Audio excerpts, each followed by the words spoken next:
in the Mass Appeal Kitchen with Nikki Gardner. She's a writer, photographer, and cook, and we're working on our gluten-free dinner, our entire meal, right? So earlier in the show, we made eggplant rollatini and the salad to go with it. Just really quickly, let us know what's in this salad.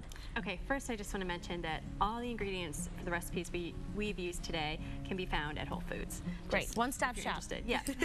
So this is a mixed green salad, and it has carrots, red onions, toasted walnuts, cranberries, and chopped pears and cucumbers. Great, and that's perfect starter for your eggplant rollatini. Yes, and we've made a balsamic vinaigrette to go with it as well. Yum. So that's the starter. Now let's get to the dessert. Right. Okay, so the cookie. What goes into the cookie dough? Okay, so this is the dry ingredients, and this is the beginning of the wet ingredients for the chocolate chip cookies.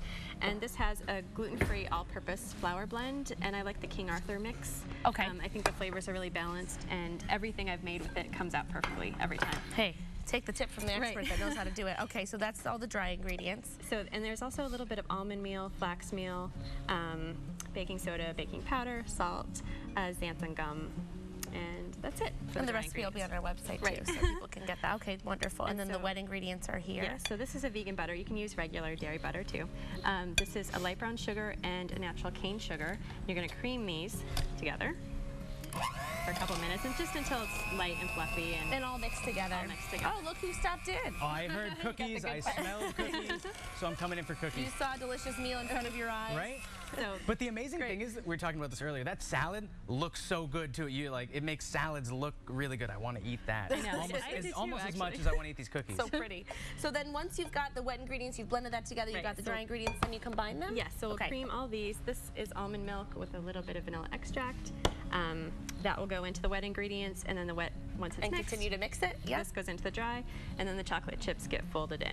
And then you mix all of that together, and then you've got your dough, which you have it right here. You had it frozen, so now it's all ready to go. Right. And ready to slice, and it's actually easier to slice this way once you've had it frozen, because it's, solid. That's a smart idea. To shape. So we're going to go about this wide per cookie. Oh, okay. Like that? About ½ an inch. Yes. All right. And so we'll take the cookie and we'll just kind of shape it into your typical round cookie. Okay. And then we can put it on our parchment lined baking sheet. Parchment lined, okay. And so this recipe makes 2 dozen. And if you don't want to make 2 dozen at once, you can wrap the dough in parchment paper and freeze it. Good. And then just tie each end. And that makes it a lot easier when you're ready to make it again. Right. Okay, so you do want to shape it though. You don't want to just put a little dollop. Yeah, because we're making the sandwiches. Right, you really want them to be even proportioned so that when they come out, you can have sandwiches so the frosting's not spilling out on one end or. Speaking of frosting, so that I've been looking at these ice cream sandwiches this whole time, and I want to take a big bite, but how do I make it at home?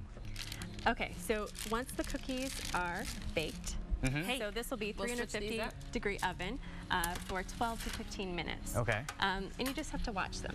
Yeah, you want that golden brown. Right. It's a sense thing. You'll know when it's done. You can smell it. You want the edges a tiny bit crisp, but you want them still soft in the center. Oh, I want to eat a cookie so bad.